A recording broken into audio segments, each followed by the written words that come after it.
তোমরা যারা ক্লাস 10, তোমরা যারা 2025 সালে মাধ্যমিক পরীক্ষার্থী, তোমাদের এপ্রিল মাসের প্রথমেই শুরু হবে প্রথম সাবমেটিভ পরীক্ষা। আজকে আমি তোমাদের বাংলার প্রথম সাবমেটিভ পরীক্ষার সম্পূর্ণ সাজেশনটা জানিয়ে দেব। তার আগে তোমরা দেখে নাও বাংলার জন্য প্রথম সাবমেটিভ পরীক্ষার সম্পূর্ণ সিলেবাসটা। তোমাদের গল্প হবে একটি, জ্ঞানচক্ষু। তোমাদের এইখানে জানিয়ে দিই, এই জ্ঞানচক্ষু গল্প থেকে 2025 সালে ফাইনাল পরীক্ষা এবং টেস্ট পরীক্ষাতে 5 মানের প্রশ্ন আসার সম্ভাবনা অত্যন্ত প্রবল। এই গল্প থেকে 3 মানের প্রশ্ন আসবে না। জ্ঞানচক্ষু গল্প থেকে আমি তোমাদেরকে যে 5 মানের প্রশ্নগুলি জানাবো সেগুলি তোমরা খুব ভালো করে তৈরি করে নাও। এখান থেকে তোমরা সমস্ত প্রশ্ন কমন পেয়ে যাবে। এরপরে আসবো কবিতা। তোমাদের প্রথম সাবমেটিভ পরীক্ষায় কবিতা হবে 3টা, আফ্রিকা, অসুখী একজন আর আই আরো বেঁধে বেঁধে থাকি। তোমাদের জানিয়ে দিই, আই আরো বেঁধে বেঁধে থাকি এই কবিতা থেকে তোমরা 3 নম্বরের প্রশ্ন তৈরি করো। এখান থেকে 5 নম্বরের প্রশ্ন আসবে না। এরপরে আসবো অসুখী একজন। তোমরা এই অসুখী একজন কবিতা থেকে 5 নম্বরের প্রশ্ন ভালো করে তৈরি করবে। মূলত আমি তোমাদেরকে যে প্রশ্নগুলি জানাবো 5 নম্বরের জন্য সেগুলি তোমরা তৈরি করবে। এই অসুখী একজন থেকে 3 নম্বরের প্রশ্ন আসবে না। এই বছরের জন্য মোস্ট একটি ইম্পর্টেন্ট কবিতা যেখান থেকে পরীক্ষাতে প্রশ্ন আসবেই, সেটি হলো আফ্রিকা। এই আফ্রিকা থেকে প্রথম সাবমেটিভ, টেস্ট এবং ফাইনালে 3 নম্বর এবং 5 নম্বর যে কোনো একটা প্রশ্ন আসবেই আসবে। তাই আমি তোমাদেরকে এই আফ্রিকা থেকে 5 মানের এবং 3 নম্বর মানের যে প্রশ্নগুলি জানাবো খুব ভালো করে তোমরা অবশ্যই প্র্যাকটিস করবে। এর সাথে সাথে তোমাদের প্রবন্ধ রয়েছে প্রথম সাবমেটিভ পরীক্ষায়, হারিয়ে যাওয়া কালি কলম। আর তোমাদের পরীক্ষা হবে সহায়ক পাঠ মতি নন্দীর লেখা কোনি উপন্যাসটা, প্রথম 30 পাতা। আর ব্যাকরণ অংশ তোমাদের থাকবে কারক অকারক অংশ আর বঙ্গানুবাদ বা ইটুবি। এই হলো তোমাদের সম্পূর্ণ সিলেবাস। গল্প একটা, জ্ঞানচক্ষু, কবিতা হবে 3টা, অসুখী একজন, আই আরো বেঁধে বেঁধে থাকি আর আফ্রিকা। প্রবন্ধ হবে একটি, হারিয়ে যাওয়া কালি কলম। সহায়ক পাঠ কোনি হবে প্রথম 30 পাতা। ব্যাকরণ অংশ থাকবে কারক অকারক আর তোমাদের থাকবে বঙ্গানুবাদ বা ইটুবি। তোমাদের বলবো আজকের ভিডিওটা তোমরা কিন্তু অত্যন্ত মনোযোগ সহকারে দেখবে। তোমরা প্রশ্নগুলো তুলে নাও তাহলে কিন্তু তোমরা অনেক কিছু মিস করবে। তার কারণ ওই প্রশ্নগুলো তোলার পাশাপাশি কথাগুলো কিন্তু তোমাদের খুব ভালো করে বুঝে তুলতে হবে। ওকে, তাই তোমরা প্রথম থেকে শেষ পর্যন্ত ভিডিওটি দেখতে অনুরোধ রইল। যদি ভালো লাগে একটা লাইক করে দিও, আর চ্যানেলে নতুন হয়ে থাকলে চ্যানেলটাকে সাবস্ক্রাইব করে পাশের বেল আইকনটা প্রেস করে নোটিফিকেশনটা অল করে দাও। এইবার চলে আসবো সরাসরি প্রশ্নতে। তোমাদের প্রথমে রয়েছে গল্প জ্ঞানচক্ষু। তোমরা জ্ঞানচক্ষু গল্প থেকে তোমাদের আমি আগেই বলেছি 5 মানের প্রশ্ন তোমরা খুব ভালো করে তৈরি করো। ওকে, তোমরা এখান থেকে প্রশ্ন তৈরি করবে। জ্ঞানচক্ষু গল্পে তপনের জ্ঞানচক্ষু কিভাবে খুলে গিয়েছিল তা নিজের ভাষায় লেখো। এই প্রশ্নটা তুমি যদি ভালো করে তৈরি করতে পারো, জ্ঞানচক্ষু গল্প থেকে যাই প্রশ্ন আসুক তুমি খুব সুন্দর ভাবে টু দা পয়েন্টে উত্তর লিখতে পারবে। মোস্ট ইম্পর্টেন্ট এই প্রশ্নটি। এই প্রশ্নকেই আবার ঘুরিয়ে বলতে পারে, নূতন মেশোকে দেখে তপনের জ্ঞানচক্ষু খুলে গেল। কিভাবে নূতন মেশোকে দেখে তপনের জ্ঞানচক্ষু খুলে গিয়েছিল প্রশ্ন আসতে পারে। কিংবা এই প্রশ্নটাকে তুমি যদি ভালো করে তৈরি করতে পারো, জ্ঞানচক্ষু গল্পের নামকরণের সার্থকতা, এটাও তুমি খুব সহজেই লিখতে পারবে। ওকে, 2 নম্বর তোমরা প্রশ্ন করবে, জ্ঞানচক্ষু গল্পে তপনের চরিত্র আলোচনা করো। এটিও একটি ইম্পর্টেন্ট প্রশ্ন। 3 নম্বর মোস্ট ইম্পর্টেন্ট, তপনের মনে হয় আজ তার জীবনে সবচেয়ে দুঃখের দিন। কোন দিনের কথা বলা হয়েছে? তপনের কাছে দিনটি দুঃখের কেন? এই প্রশ্নটাকেই দেখো কত ভাবে ঘুরিয়ে ফিরিয়ে আসতে পারে। তোমাদের হয়তো বললো যে তপন আর পড়তে পারে না, তপন আর পড়তে পারে না কেন?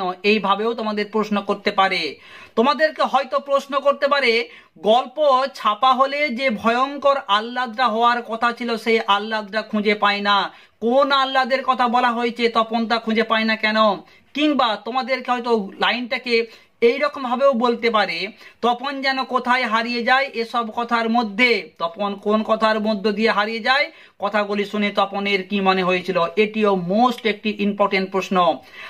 নেক্সট প্রশ্ন কি আছে? এমন অলৌকিক ঘটনাও ঘটে, কোন ঘটনাকে অলৌকিক বলা হয়েছে, সেই ঘটনার প্রতিক্রিয়া কি হয়েছিল তা গল্প অনুসারে লেখো। এটিও একটি মোস্ট ইম্পর্টেন্ট প্রশ্ন। দেখো এই প্রশ্নটাকেও আবার কতভাবে দিতে পারে। তোমাদের হয়তো বলল বুকের রক্ত ছলকে উঠল তপনের, তপনের কেন এই রকম হয়েছিল এর তাৎপর্য লেখো।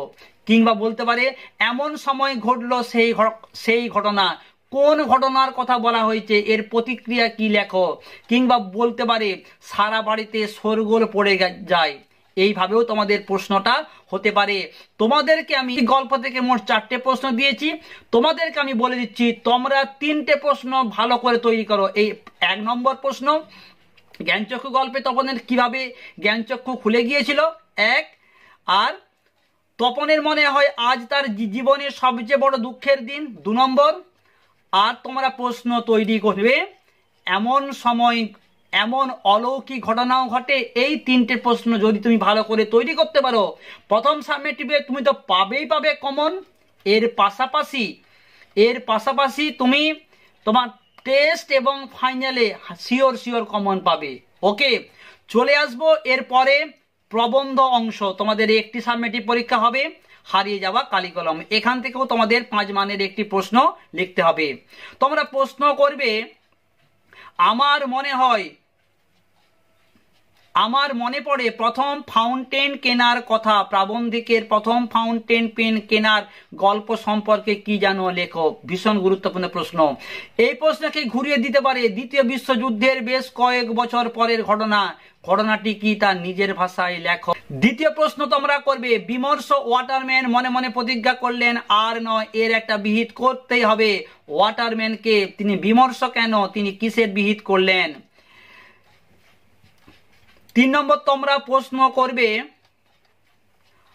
আমরা কালি তৈরি করতাম নিজেরাই, বক্তার কালি তৈরি করার পদ্ধতি নিজের ভাষায় লেখো। আমি বলবো এই প্রশ্নটা প্রথম সাবমিটিভ পরীক্ষার জন্য ভীষণ গুরুত্বপূর্ণ। এই লাইন তুলে তোমাদের প্রশ্ন করতে পারে আমাদের ছিল সহজ কালি তৈরি পদ্ধতি, প্রাবন্ধিকরা কিভাবে খুব সহজেই কালি তৈরি করতেন তার বর্ণনা করো। এইভাবেও তোমাদের প্রশ্ন আসতে পারে। ওকে, এই প্রশ্নটা ম্যাক্সিমাম সময় আমরা টেস্ট পরীক্ষায় পাই ফাইনালের জন্য এবং প্রথম সাবমিটিভ পরীক্ষা। অত্যন্ত গুরুত্বপূর্ণ প্রশ্ন আমি তোমাদের বলবো। আশ্চর্য সবই আজ অবলুপ্তির পথে। সবই বলতে কি বোঝানো হয়েছে, সেগুলির অবলুপ্তির কারণ কি।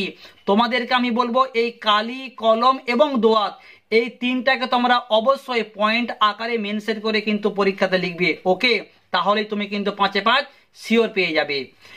এই লাইনটাকেই দেখো তোমাদের কতভাবে আসতে পারে। আমার মতো আরো কেউ নিশ্চয়ই বিপন্ন বোধ করছে, এই বিপন্নতার কারণগুলি লেখো। কিংবা তোমাদের বলতে পারে কম্পিউটার তাদের জাদুঘরে পাঠাবে বলে প্রতিজ্ঞা করেছে। তাদের বলতে কাদের, কিভাবে কম্পিউটার প্রতিজ্ঞা পালন। কিংবা তোমাদের হয়তো বলল হাই কোথায় গেল সেই সব দিন, কোন দিনের কথা বলা হয়, দিনগুলির অবলুপ্তির কারণ কি। তোমরা প্রশ্ন করবে হারিয়ে যাওয়া কালি কলম প্রবন্ধে কলম ও দোয়াতের যে নানাবিধ বিবরণ দেওয়া হয়েছে তা নিজের ভাষায় লেখো। তোমরা প্রশ্ন করো এককালে বাংলায় তাকে বলা হতো ঝর্ণা কলম, তাকে বলতে কার কথা বলা হয়েছে, ঝর্ণা কলমের ইতিহাস লেখো। কিংবা তোমাদের লাইন তুলে প্রশ্ন আসতে পারে জন্ম নিল ফাউন্টেন পেনের জন্ম বৃত্তান্তটি লেখো। কিংবা বলতে পারে তার নাম লুইস এডসন ওয়াটারম্যান কে, তিনি কি আবিষ্কার করেছিলেন। ঠিক আছে। কিংবা তোমাদের বলতে পারে একদিন অফুরন্ত এই কালির ফোয়ারা যিনি খুলে দিয়েছিলেন, কে কিভাবে কালির ফোয়ারা খুলে দিয়েছিলেন। দেখো একটা প্রশ্ন কতভাবে আসতে পারে। আর এই লাইন তুলে বিভিন্ন সময় কিন্তু একই প্রশ্নের উত্তরটাকে বিভিন্ন লাইন তুলে প্রশ্ন করা হয়। স্টুডেন্টরা কিন্তু বুঝতে পারে না, তাই তারা প্রশ্নকে ছেড়ে চলে আসে। তাই তোমাদেরকে আমি যতটা সম্ভব প্রশ্নকে অনেকগুলো রেফারেন্স দিয়ে বোঝানোর চেষ্টা করেছি। তোমরা টেক্সট বইটা কিন্তু খুব ভালো করে অবশ্যই পড়বে। কেমন, তোমাদের যে ব্যাকরণ অংশ প্রথম সাবমিটিভ পরীক্ষা হবে কারক অকারক, সেখান থেকে অলরেডি অতি সংক্ষিপ্ত প্রশ্ন উত্তরের একটি ভিডিও আমি পোস্ট করেছি। তোমাদের বলবো সেই প্রশ্নগুলি তোমরা খাতায় তুলে ভালো করে প্র্যাকটিস করো। ওইখানে যে প্রশ্নগুলো দেওয়া আছে প্রথম সাবমেটিভ পরীক্ষা, টেস্ট এবং ফাইনালে, তুমি ওই প্রশ্নগুলো তৈরি করলেই ওখান থেকে তুমি সমস্ত প্রশ্ন কমন পেয়ে যাবে। এর পাশাপাশি তোমাদের বলবো তোমরা খুব সহজে কারক নির্ণয় কিভাবে করতে পারবে তারও একটা খুব তাড়াতাড়ি ভিডিও আসতে চলেছে। তাই তোমরা চ্যানেলটাকে সাবস্ক্রাইব করো, পাশের বেল আইকনটা প্রেস করে নোটিফিকেশনটা অল করে দাও। প্রশ্নগুলো এবার দেখে নাও। হারিয়ে যাওয়া কালি কলম প্রবন্ধে কালি কলমের প্রতি প্রাবন্ধিকের যে ভালোবাসা তার নিজের ভাষায় লেখো। শেষ একটি প্রশ্ন, দরবারে একদিন তাদের কত না খাতির, কত না সম্মান, তাদের বলতে কাদের কথা বলা হয়েছে, তাদের খাতির ও সম্মানের পরিচয় দাও। দেখো তোমাদেরকে আমি এই হারিয়ে যাওয়া কালি কলম থেকে 8টা প্রশ্ন দিয়েছি। তোমাদের হয়তো মনে হতেই পারে যে প্রশ্নগুলো একটু বেশি। আমি তোমাদের বলবো তোমরা যদি এই হারিয়ে যাওয়া কালি কলম থেকে প্রথমের 5টা প্রশ্ন খুব ভালো করে তৈরি করতে পারো, তাহলেই 5 থেকে 6টা প্রশ্ন যদি তুমি ভালো করে তৈরি করতে পারো তাহলেই তুমি শিওর কমন পেয়ে যাবে। ওকে, এক্সট্রা প্রশ্ন আর করা তোমার লাগবে না। আমি কেন তোমাদেরকে 8টা দিয়েছি, অনেক সময় প্রশ্নকে একটু ঘুরিয়ে করে, প্রশ্ন কঠিন পত্র হয়, সেই জন্য লাস্টের দিকের যে প্রশ্নগুলো রয়েছে সেইগুলো যদি তোমাদের প্রশ্ন কঠিন হয় তাহলে তোমাদের সেই রকমের প্রশ্ন আসতে পারে। ওকে, না হলে প্রথমে তুমি 5-6টা তৈরি করো, ওখান থেকে তুমি শিওর কমন পেয়ে যাবে। এরপরে আসবো কবিতা। অসুখী একজন থেকে তোমাদের বলবো শুধু 5 মানের প্রশ্ন তোমরা তৈরি করবে। ওকে, প্রথমের প্রশ্নটা খুব ভালো করে তৈরি করে নাও, আর তোমাদের কোনো প্রশ্ন করতে হবে না। এখান থেকে তুমি 2টো প্রশ্ন ভালো করে তৈরি করো, জাস্ট 2টো। এই 1 নম্বর প্রশ্নটা ভীষণ গুরুত্বপূর্ণ। তারপর যুদ্ধ এলো, তারপর বলতে কখন, যুদ্ধের পরিণতি দেখো, মোস্ট ইম্পর্টেন্ট প্রশ্ন অসুখী একজন থেকে। কিংবা তোমাদের বলতে পারে যেখানে ছিল শহর সেখানে ছড়িয়ে রইল কাঠ কয়লা, শহর কিভাবে কাঠ কয়লায় রূপান্তরিত হয়েছিল। কিংবা তোমাদের প্রশ্ন হতে পারে সমতলে ধরে গেল আগুন, এর পরিণতি লেখো। তোমাদের বলবো এই প্রশ্নটা অত্যন্ত ভালো করে করো, তুমি এখান থেকে শিওর কমন পাবে। এই প্রশ্ন তুমি যদি ভালো করে তৈরি করতে পারো, তোমাকে আমি জোর দিয়ে বলছি এই অসুখী একজন কবিতা থেকে 5 মানের যাই প্রশ্ন আসুক তুমি খুব সুন্দর করে লিখতে পারবে। নেক্সট প্রশ্ন কি আছে, সেই মেয়েটির মৃত্যু হলো না, কোন মেয়েটির মৃত্যু হলো না, কেন তার মৃত্যু হলো না। এই 2টি প্রশ্ন তোমাদের আমি বলবো খুব ভালো করে তৈরি করে নাও, আর দরকার হবে না। ওকে, আর যদি তোমাদের এই অসুখী একজন থেকে প্রশ্নকে ঘুরিয়ে দেয়, প্রশ্নপত্র যদি কঠিন হয়, তার জন্য তোমাদের আমি আরো একটা অতিরিক্ত প্রশ্ন দিয়েছি। প্রশ্নটি হলো সেই মেয়েটির আমার অপেক্ষায়, কোন মেয়েটির কথা বলা হয়েছে, তার অপেক্ষার কারণ কি। যদি তোমাদের প্রশ্নকে ঘুরিয়ে দেয় তাহলে এই প্রশ্নটা আসার সম্ভাবনা রয়েছে, না হলে প্রথমে 2টো প্রশ্ন করলেই যথেষ্ট। এইখান থেকে যেহেতু 3 নম্বরের প্রশ্ন পড়বেনি, তাই তোমাদের জন্য আমি 3 নম্বরের প্রশ্ন দিচ্ছি না, 5 নম্বরের প্রশ্ন তোমরা ভালো করে তৈরি করো। নেক্সট কবিতায় যাবার আগে তোমাদের আমি বলবো তোমাদের জন্য আমি এই জ্ঞানচক্ষু গল্প থেকে অলরেডি বড় প্রশ্ন উত্তরগুলো কিন্তু ভিডিও পোস্ট করে দিয়েছি, ডেসক্রিপশনে তার লিঙ্ক থাকবে। ওকে, তোমাদের যদি মনে হয় এই প্রশ্নগুলোর উত্তর তোমাদের এখনো হয়নি, ডেসক্রিপশনে লিঙ্ক থাকবে, তোমরা অবশ্যই দেখে কিন্তু তুলে নাও। আর তোমাদের গল্প কবিতা থেকে অতি সংক্ষিপ্ত প্রশ্ন কিরকম হতে পারে তারও কিন্তু প্রত্যেকটার ভিডিও দেওয়া আছে। তোমাদেরকে আমি বলবো তোমাদের হাতে এখনো কিছুটা সময় রয়েছে, তোমরা এখন থেকে ওই ভিডিওগুলো দেখে শর্ট প্রশ্ন, বড় প্রশ্ন, সাজেশন সমস্ত তোমরা কিন্তু পাট করে তুলে নাও। আর তোমাদের যদি কোনো বিষয়ে কোনো প্রশ্নের উত্তর প্রয়োজন হয়, আমার হোয়াটসঅ্যাপ নাম্বার দেওয়া রইল, হোয়াটসঅ্যাপ করতে পারো, তোমাদেরকে সেখানে আমি অবশ্যই প্রশ্ন জানিয়ে দেব। ওকে, চলে আসবো পরের কবিতা, আরো বেঁধে থাকি। এইখান থেকে তোমাদের 3 নম্বরের প্রশ্ন পড়বে, 5 নম্বরের প্রশ্ন করতে হবে না। কি আছে প্রথম প্রশ্ন, আই আরো বেঁধে বেঁধে থাকি, কাদের উদ্দেশ্যে এই আহ্বান, এই আহ্বানের কারণ কি। নেক্সট প্রশ্ন কি আছে, আমাদের পদ নেই, কোন পথের কথা বলা হয়েছে, আমাদের পদ নেই কেন। 3 নম্বর প্রশ্ন কি আছে, আমরাও তবে এইভাবে এই মুহূর্তে মরে যাব নাকি, এর তাৎপর্য লেখো।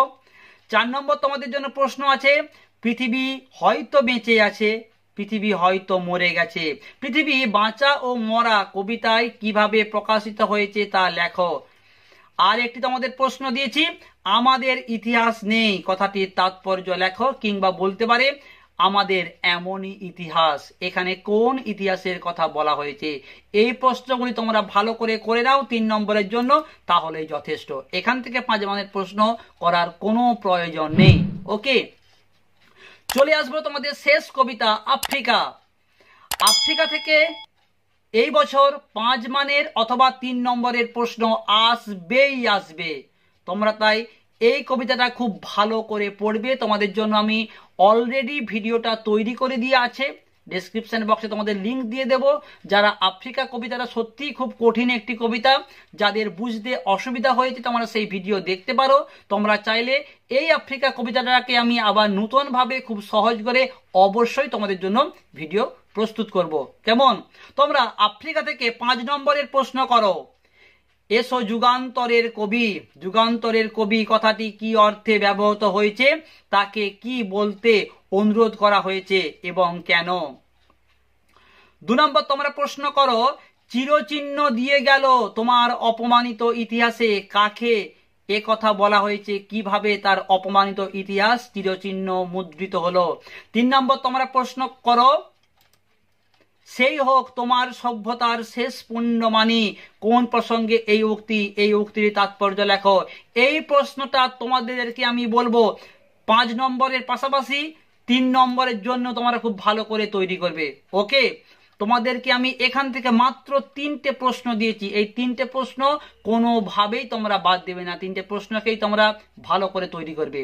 তোমরা এখান থেকে 3 নম্বরের প্রশ্ন করো, হাই ছায়াবৃতা, কে, কেন সে ছায়াবৃতা। ওকে, 2 নম্বর তোমরা প্রশ্ন করবে, দাঁড়াও ওই মানহারা মানবীর দ্বারে, মানহারা মানবীর পরিচয় দাও, কবি কাকে তার দ্বারে এসে দাঁড়ানোর কথা বলেছেন। কিংবা এই প্রশ্নকে ঘুরিয়ে বলতে পারে, বলো ক্ষমা করো কার কাছে, কার কাছে কেন ক্ষমা চাইতে বলা হয়েছে। তোমরা পড়বে, এই প্রশ্নটি অত্যন্ত গুরুত্বপূর্ণ। সেই হোক তোমার সভ্যতার শেষ পুণ্যবাণী, পুণ্যবাণীটি কি, বানানটা একটু ভুল ছিল, তোমাদের জন্য আমি ঠিক করে দিই। সেই হোক তোমার সভ্যতার শেষ পুণ্যবাণী, পুণ্যবাণীটি কি, কোন পরিস্থিতিতে তা অনিবার্য। কিংবা বলতে পারে, এসো যুগান্তরের কবি, যুগান্তরের কবিকে কোন পরিস্থিতিতে তাকে আহ্বান করা হয়েছে। তোমরা প্রশ্ন করো, সমুদ্র পাড়ে সেই মুহূর্তে পাড়ায় পাড়ায়, কাদের পাড়ার কথা বলা হয়েছে, সেখানে কি হয়েছিল। এটিও একটি অত্যন্ত গুরুত্বপূর্ণ প্রশ্ন। আর 5 নম্বর প্রশ্ন কি আছে, সেখানে নিভৃত অবকাশে তুমি, এখানে তুমি বলতে কার কথা বলা হয়েছে, নিভৃত অবকাশে সে কি করেছিল। কিংবা বলতে পারে, সংগ্রহ করেছিল দুর্গমের রহস্য, কে কিভাবে দুর্গমের রহস্য সংগ্রহ করেছিল। তোমরা প্রশ্ন করবে, এলো ওরা লোহার হাতকড়ি নিয়ে, ওরা কারা, ওরা আসার পর কি হয়েছিল। কিংবা বলতে পারে, এলো মানুষ ধরার দল, মানুষ ধরার দল কারা, তারা আসার পর কি হয়েছিল। তোমরা প্রশ্ন করবে, তার চেতনাতীত মনে, আফ্রিকার মন কেন চেতনাতীত, সেখানে কি জেগে উঠেছিল। শেষ প্রশ্ন, ছিনিয়ে নিয়ে গেল তোমাকে, কে কিভাবে ছিনিয়ে নিয়ে গেল, আফ্রিকার জন্ম বৃত্তান্তটি লেখো। কিংবা বলতে পারে, বাঁধিলে তোমাকে বনস কৃপণ আলোর অন্তঃপুরে, কাকে কিভাবে কৃপণ আলোর অন্তঃপুরে বন্দী করা হয়েছিল। তোমাদেরকে বলবো, এই আফ্রিকা থেকে 3টি 5 নম্বরের, আর এই 5-6টি প্রথমের 5-6টি প্রশ্ন তোমরা খুব ভালো করে 3 নম্বরের জন্য তৈরি করে নাও। প্রথম সাবমেটিভ, টেস্ট এবং ফাইনালে তোমরা এখান থেকে শিওর কমন পাবেই পাবে। এবারে চলে আসবো সহায়ক পাঠ কোনি। এই প্রশ্নটা ভীষণ গুরুত্বপূর্ণ 2025 সালের মাধ্যমিক পরীক্ষার জন্যেও। ক্ষিতীশের বিরুদ্ধে কি কি অভিযোগ উঠেছিল তার উত্তরে ক্ষিতীশ সিংহ কি বলেছিলেন। নেক্সট প্রশ্ন তোমরা করবে মেসেজ হচ্ছে না সঙ্গীত চর্চা, কে কাকে এ কথা বলেছিল, এ কথা বলার কারণ কি। 3 নম্বর তোমরা প্রশ্ন করো ভীষণ গুরুত্বপূর্ণ, প্রথম দিকে লীলাবতী বিদ্রোহী হয়েছিল, লীলাবতীকে তার বিদ্রোহের কারণ কি। তোমরা প্রশ্ন করো 4 লক্ষ টাকা খরচ করেও আপনি নিজের শরীরটাকে চাকর বানাতে পারবেন না, কে এ কথা বলেছিল, এ কথা বলার কারণ কি। 5 নম্বর প্রশ্নটা ভীষণ গুরুত্বপূর্ণ, আজ বারুণী, বারুণী কি, বারুণীর দিনে গঙ্গার ঘাটের দৃশ্য কিরূপ ছিল তা বর্ণনা করো। 6 নম্বর তোমরা প্রশ্ন করো খাওয়ায় আমার লোভ নেই, ডায়েটিং করি, বক্তাকে তার ডায়েটিং এর পরিচয় দাও। 7 নম্বর তোমরা প্রশ্ন করবে হঠাৎ কনির দুচোখ জলে ভরে গেল, কনির দুচোখ জলে ভরে গিয়েছিল কেন, এরপর কি ঘটেছিল। আর একটি তোমাদের জন্য প্রশ্ন রেখেছি ফাইট কোনি ফাইট। দেখো তোমাদেরকে আমি কোনি থেকে 7টা 8টা প্রশ্ন দিয়েছি, তার কারণটা তোমাদের জানিয়ে দিই। তোমাদের প্রথম সাবমিটিভ পরীক্ষায় স্কুল থেকে প্রশ্নপত্র হবে, কোন স্কুল প্রশ্নকে সহজ করে আবার কোন স্কুল কিন্তু প্রশ্নকে একটু ঘুরিয়ে করে, তাই আমি প্রথম 30 পৃষ্ঠা থেকে এই প্রশ্নগুলো অত্যন্ত গুরুত্বপূর্ণ, এই 8টা প্রশ্ন দিয়েছি। তবে তোমাদেরকে আমি বলবো তোমরা যদি প্রথমের 5টা প্রশ্ন ভালো করে তৈরি করতে পারো তাহলেই কিন্তু প্রথম সাবমিটিভ পরীক্ষার জন্য যথেষ্ট। আর প্রথম সাবমিটিভ পরীক্ষা হয়ে যাবার পর টেস্ট পরীক্ষার আগে তোমাদের জানিয়ে দিই, টেস্ট পরীক্ষার আগে কোনি থেকে ওই 72 পৃষ্ঠার কোনি থেকে জাস্ট আমি 5 থেকে 6টা প্রশ্ন জানিয়ে দেব, যে প্রশ্নগুলি 2025 সালের ফাইনাল পরীক্ষার জন্য অত্যন্ত গুরুত্বপূর্ণ।